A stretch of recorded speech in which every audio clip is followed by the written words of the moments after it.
కర్ణాటకలోని ప్రసిద్ధ పుణ్యక్షేత్రమైన ధర్మస్థల కేసు సంచలనం రేపుతోంది. ఈ పుణ్యక్షేత్రం సమీపంలో సామూహిక హత్యలు, ఖననాలు జరిగాయనే ఆరోపణలు రావడంతో తవ్వకాలు మొదలుపెట్టారు. ఇప్పటికే 3 ప్రాంతాల్లో తవ్వకాలు జరుపుగా ఎక్కడా కూడా మృతదేహాల ఆనవాళ్లు మాత్రం లభించలేదు. ప్రస్తుతం 4వ ప్రాంతంలో తవ్వకాలు కొనసాగుతున్నాయి.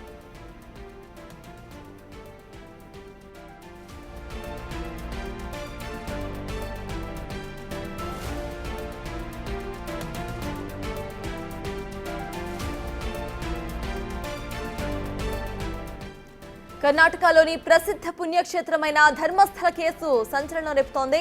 ఈ పుణ్యక్షేత్రం సమీపంలో సామూహిక హత్యలు, ఖననాలు జరిగాయనే ఆరోపణలు రావడంతో తవ్వకాలు మొదలుపెట్టారు. ఇప్పటికే 3 ప్రాంతాల్లో తవ్వకాలు జరుపుగా ఎక్కడా కూడా మృతదేహాల ఆనవాళ్లు మాత్రం లభించలేదు. ప్రస్తుతం 4వ ప్రాంతంలో తవ్వకాలు కొనసాగుతున్నాయి.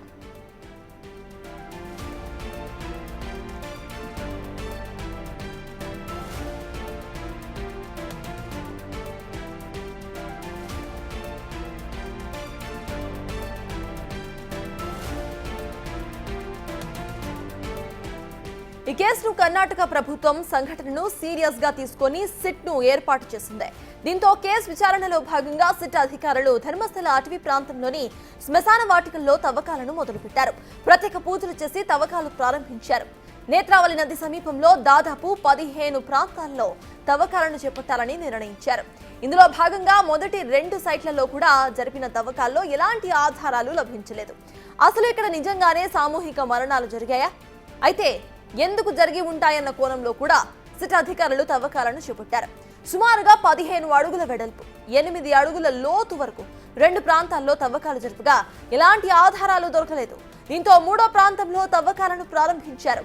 సామూహిక హత్యలు జరిగాయని చెబుతున్నప్పటికీ ఎలాంటి ఆధారాలు దొరకకపోవడంతో ఆరోపణలు చేసిన వ్యక్తి నిజమే చెప్పాడా అన్న అనుమానాలు కూడా వ్యక్తమవుతున్నాయి. అయితే 15 ప్రాంతాల్లోనూ తవ్వకాలు జరుపుతామని అధికారులు చెబుతున్నారు.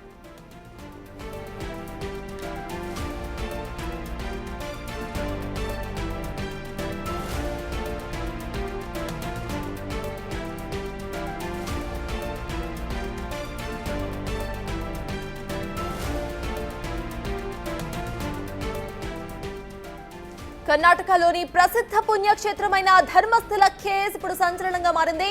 ఈ పుణ్యక్షేత్రం సమీపంలో సామూహిక హత్యలు, ఖననాలు జరిగాయనే ఆరోపణలు రావడంతో తవ్వకాలను మొదలుపెట్టారు. ఇప్పటికే 3 ప్రాంతాల్లో తవ్వకాలు జరుపుగా ఎక్కడా కూడా మృతదేహాల ఆనవాళ్లు మాత్రం లభించలేదు. అయితే ప్రస్తుతం 4వ ప్రాంతంలో తవ్వకాలు కొనసాగుతున్నాయి. ఈ కేసుకు సంబంధించిన పూర్తి అప్డేట్స్ మా ప్రతినిధి శివ అందించడానికి సిద్ధంగా ఉన్నారు. శివ, చెప్పండి, మొత్తం 15 ప్రాంతాల నుండి 3 ప్రాంతాలను ఇప్పటికే గాలించినట్టుగా తెలుస్తోంది. అసలు అప్డేట్స్ ఏంటి? ఈ కేసుకు సంబంధించిన ఫ్రెష్ డీటెయిల్స్ ఎలా ఉన్నాయి? ప్రధానంగా చూసుకుంటే ఏదైతే కర్ణాటకలోని ధర్మస్థలలో ఈ తవ్వకాలు కొనసాగుతున్నాయి.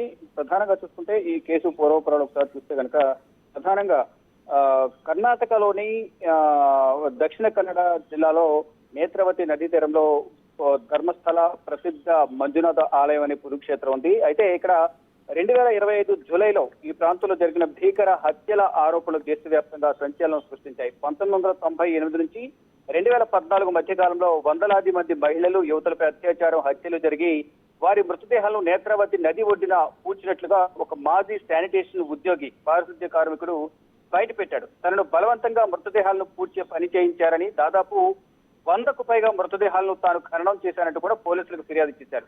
ఇక ఈ వ్యక్తి ఒక అస్థిపంజరం, మృతదేహం అవశేషాలను ఫోటోల కోర్టుకు సమర్పించినట్టుగా కూడా తెలుస్తోంది. దానిలో భాగంగా హత్యలు చేసిన వారి పేర్లను కూడా బయట పెట్టినట్లు ప్రధానంగా సమాచారం అయితే అందుతోంది. ఈ ఆరోపణల ప్రకారం మైనర్ అమ్మాయిలు, మహిళలు, బిచ్చగాళ్లతో సహా వందలాది మంది బాధితులు ఇక్కడ బలైనట్లుగా కూడా తెలుస్తుంది. మృతదేహాలపై లైంగిక దాడి, హింస జరిగిన తర్వాత నేత్రవతి నది ఒడ్డున హత్యలు జరిగినట్లుగా మృతదేహాలను అక్కడే పూడ్చిపెట్టినట్టుగా కూడా కొన్ని ఆరోపణలు వచ్చాయి. దానికి సంబంధించి ఈ శానిటేషన్ కార్మికుడు పోలీసులకు ఫిర్యాదు చేసిన నేపథ్యంలో ఈ ఆరోపణల సమగ్ర విచారణ కోసం కర్ణాటక ప్రభుత్వం ప్రత్యేక దర్యాప్తు బృందాన్ని ఏర్పాటు చేసింది. దానిలో భాగంగా సిట్, అలాగే DNA పరీక్షలు, ఫోరెన్సిక్ విశ్లేషణ, అస్థిపంజరాల పరిశీలన ద్వారా బాధితులను గుర్తింపు, అలాగే మరణాలకు కూడా వారు మరణాలను కూడా వారు దానికి సంబంధించిన ఆధారాలు కూడా సేకరించే పనులు అయితే నిమగ్నమై ఉన్నారు. ప్రజెంట్ అక్కడ వర్షాలు కూడా కొనసాగుతున్నాయి. అంటే జూలైలో జరిగిన దీనికి సంబంధించి ఆ పారిశుద్ధ్య కార్మికుడు ఫిర్యాదు చేయడం, దానికి సంబంధించి ప్రత్యేక స్టేట్ ఇన్వెస్టిగేషన్ టీం కూడా దానిలో ఇన్వాల్వ్ అయి ఉండడం, ఆ దర్యాప్తునైతే కొనసాగిస్తున్నారు. ఒకవైపు వర్షాలు కొనసాగుతున్నాయి. వర్షాల్లో కూడా ఈ మృతదేహాల కోసం తవ్వకాలు చేస్తున్నారు. ధర్మశాల స్థలాల్లో వర్షంలోనూ ఈ తవ్వకాలు అయితే కొనసాగుతూ ఉన్నాయి. విజిల్ బ్లోయర్ చూపించిన స్థలాలను సిట్ రెడ్ మార్క్ చేసి మరి అక్కడ ప్రయత్నాలు చేస్తున్నారు, తవ్వకాలు కొనసాగిస్తున్నారు. మొత్తం 3వ నెంబర్ పాయింట్ దగ్గర తవ్వకాలపై ఉత్కంఠ కొనసాగుతోంది. మొత్తం 20 మంది ఈ తవ్వకాలలో పాల్గొంటున్నారు. సిట్ దర్యాప్తు బృందం దర్యాప్తు చేస్తుంది. ఈ తవ్వకాల్లో 20 మంది సిబ్బంది ఈ తవ్వకాల్లో పాల్గొంటున్నారు. మొత్తం నది పక్కనే ఉన్న నెంబర్ 1, 2 మార్కింగ్ పైన ప్రదేశాల్లోనూ అలాగే అత్యంత భద్రతతో ఈ తవ్వకాలలో సిట్ చేపడుతుంది. అత్యంత గోప్యంగా కూడా ఈ తవ్వకాలను చేపడుతున్నట్టు కూడా తెలుస్తోంది. గతంలో వచ్చిన ఆరోపణలు ఏవైతున్నాయో స్వయాన దాంట్లో పాల్గొన్న పారిశుద్ధ్య కార్మికుడు అతన్ని బలవంతంగా అతన్ని భయపెట్టి మరి ఆ మృతదేహాలను గోవి తీయించి తన చేతే అక్కడ పూడ్చిపెట్టించారనేది ప్రధానంగా అతను ఆరోపణ చేస్తున్నారు. దానికి సంబంధించి నా దగ్గర ఎవరైతే దీనికి సంబంధించి హత్యకు పాల్పడ్డారో, అత్యాచారానికి పాల్పడి ఆ మృతదేహాలను తన దగ్గర తీసుకొచ్చి ఆ పారిశుద్ధ్య కార్మికులు బెదిరించి ఏ విధంగా అయితే అక్కడ పూడ్చిపెట్టారనే అంశాలకు సంబంధించి కూడా పోలీసులకు కంప్లీట్ గా ఆ డీటెయిల్స్ సమర్పించిన నేపథ్యంలో ఇక్కడ కర్ణాటక ప్రభుత్వం కూడా ప్రత్యేక దర్యాప్తు బృందాన్ని ఏర్పాటు చేసింది. ఇక అక్కడ ఎముకలు, అస్థిపంజరాలు తప్ప బాడీస్ ఎక్కడ కూడా దొరికిన ఆనవాళ్లు కనిపించడం లేదు. ఈ నేపథ్యంలోనే DNA టెస్ట్ ద్వారా ఈ మృతదేహాలను గుర్తించే పనిలో కర్ణాటక ప్రభుత్వం ఇటు ఫోరెన్సిక్ ల్యాబ్ కు పంపించి దర్యాప్తు వారిని ఫోరెన్సిక్ ల్యాబ్ ద్వారా వాటిని ఆధారాలు సేకరించాలి, DNA టెస్ట్ ద్వారా వాటిని గుర్తించాలనేది కూడా కర్ణాటక ప్రభుత్వం తెలియజేసింది. దానిలో భాగంగా ఇటు ఫోరెన్సిక్ ల్యాబ్ నిపుణులు కూడా ఆ పనిలో నిమగ్నమైన పరిస్థితి కనిపిస్తుంది.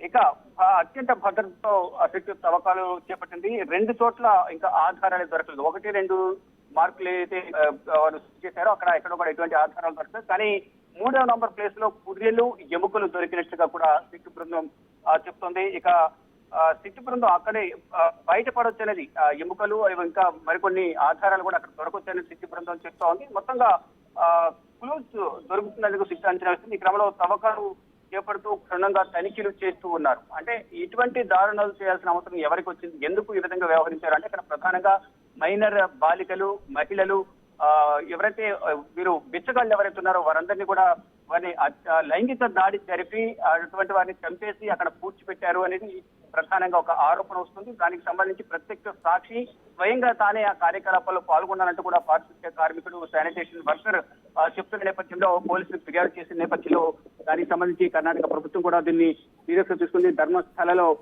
దీనికి సంబంధించిన ఆధారాలను సేకరించే పనిలో నిమగ్నమైనట్లు తెలుస్తుంది.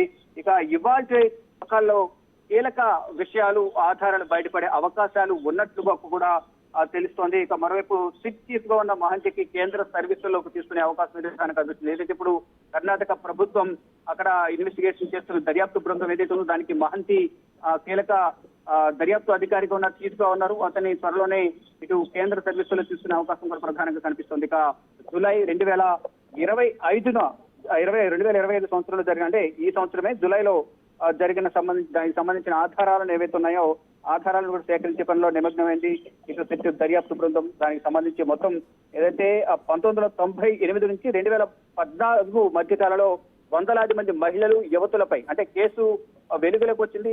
జూలైలో దీనికి సంబంధించిన కేసు దర్యాప్తు అనేది కూడా మొత్తం వెలుగులోకి వచ్చినట్టు తెలుస్తుంది. దీనికి సంబంధించి కంప్లైంట్ కానీ ఇదంతా, కానీ దీనికి సంబంధించిన నేరాలు, ఈ ఘోరాలు అనేవి దాదాపు 1998 నుంచి 2014 నుంచి ఈ దారుణాలను వెలుగులోకి జరిగినట్టు తెలుస్తుంది. మొత్తంగా చూసుకుంటే వందలాది మంది మహిళలు, యువతులపై అత్యాచారాలు, హత్యలు జరిగి వారి మృతదేహాలను నేత్రా నది ఒడ్డున పాతిపెట్టినట్టుగా కూడా తెలుస్తోంది. దానికి సంబంధించిన పారిశుద్ధ్య కార్మికుడే దీనిలో కీలక సాక్షిగా అతను దాని నేరాల్లో కూడా పాల్గొన్న నేపథ్యంలో దాదాపు 100కు పైగా మృతదేహాలను తానే ఖననం చేశానంటూ కూడా పోలీసులకు ఫిర్యాదు చేశారు.